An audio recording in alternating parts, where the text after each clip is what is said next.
Battaglia is the co-owner of Perfect Potion, which is an internationally renowned aromatherapy store. And he's here today to tell us his story of being an entrepreneur. Let's start with success. How do you define success, Sal? Quite easily, Alison. Passion. It's really doing what you love doing and doing it passionately. And that is, to me, the simplest way to describe success. So what inspired you to become an entrepreneur?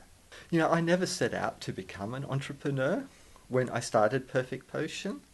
I just wanted to share with people this exciting experience and knowledge that I had about natural remedies. But eventually I realised that what I was doing was quite entrepreneurial because it was new, it had never been done before. Have you ever had a mentor, and how important has having someone to go to and ask advice of, how important has that been for you? Look, that is so important, Alison. I remembered starting out in business, and when things are tough, you feel like you're the only one in the world that has, you're bearing the weight of the world on your shoulders. Hey, when you start to speak to other entrepreneurs and other business owners, you're actually not alone, and they all have similar challenges. So finding a mentor for me was very important. Sal, what are some of the challenges you faced when you first started out? The first 6 months, I think, are always difficult. But look, we have challenges all the time.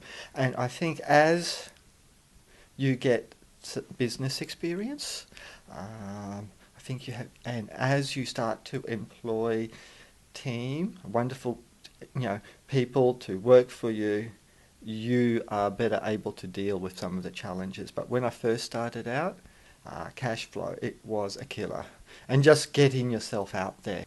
And back in 1991, I suppose the natural therapies industry wasn't as big. Did you find that was a challenge as well? People always say, oh yeah, but you were lucky, you got into the business at the right time when it was just starting to pick up. Well, the fact was, no, it's about creating opportunities, and this is what a true entrepreneur does. I started running education programs, and much to my surprise, people would turn up and pay to attend the education program, and then they would also enjoy to buy the products. Was it quite important to you to educate people as well? It was extremely important, Alison. So much so that in the early days of my business, the education was a big part of what I did. As a result, I ended up writing a book on aromatherapy, which has also become a bestseller as a textbook. We've sold over 100,000 copies. This is another entrepreneurial story when I think about it. I didn't have the money to publish this book, but none of the publishers in Australia were interested in publishing the book. So I did get the funding, my own funding, borrowed money, to publish the textbook on my own. I started to attend trade shows. You just have to work your butt off when you're an entrepreneur and starting out. And before you know it, everybody was wanting the book in their college as a textbook. So was there ever a point when you thought that your company might not make it through the tough times? The first 3 months, I had some serious regrets about starting the business.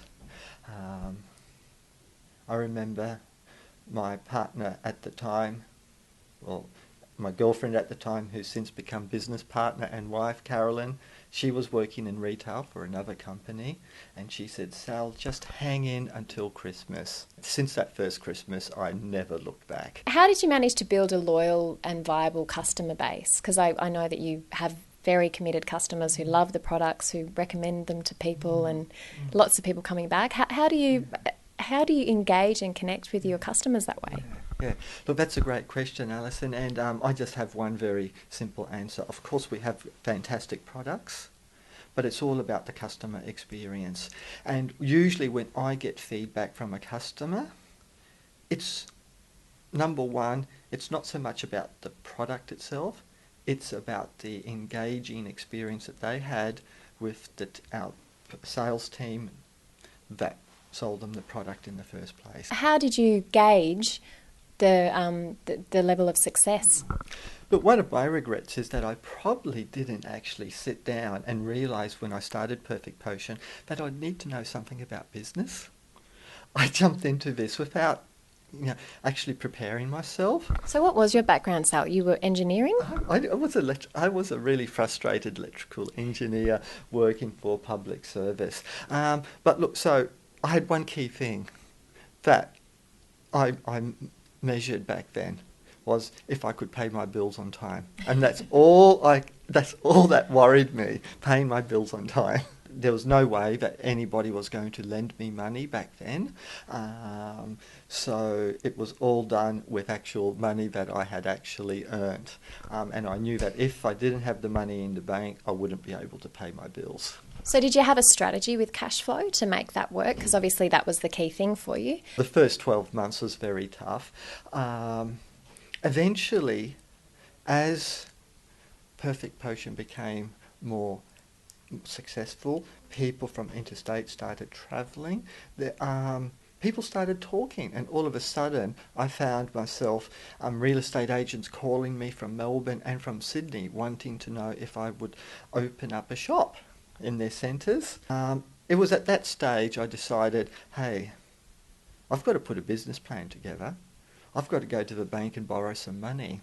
So I then realised I don't know how to do this. So I approached several accountants to help me to prepare a financial plan and a business plan so that I could go to the bank and borrow some money. So in comparison to when you didn't have a business plan and when you did, was there a noticeable difference between the success of your company? A huge success, yeah. And I suppose to me, that is the difference from being an owner-operator of a business to then taking that step, that entrepreneurial step. That was a turning point in the business. And it was a turning point because for the first time, I also became interested in learning about business. Now that you do have a business plan in place, you've got shops across the globe and a big team behind you, what are the three main things that you track to determine where Perfect Potion is going? Yeah.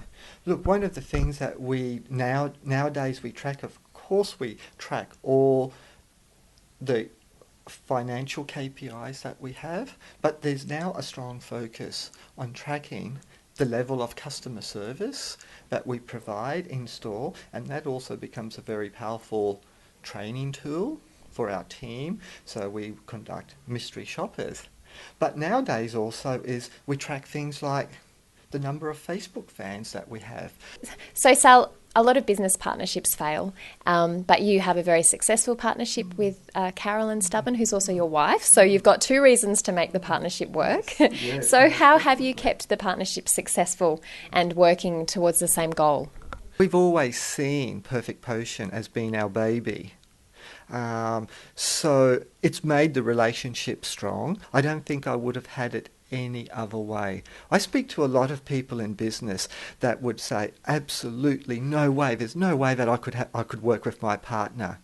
I feel like I am the luckiest person in the world to be able to work with my partner. Oh, that's beautiful. That's great. Do you recommend entrepreneurs at the very beginning set out to write themselves a vision for their business?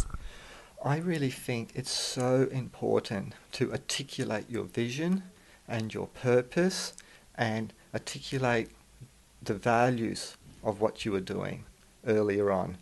So how old were you?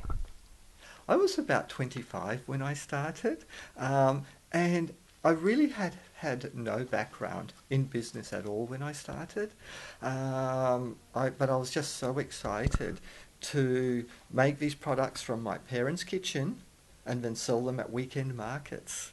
And in the early days, when we opened up our first retail store, everything was made from the back of our shop. What advice do you have for people who are about 25, who, maybe don't have a business background but have a grand idea? Do you have some pearls of wisdom for young people starting out? It's easy to look at an idea that you have and come up with excuses for why it doesn't work.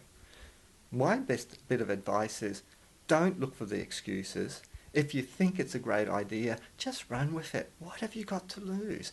One of the best advices I can always give to people is you learn from your mistakes.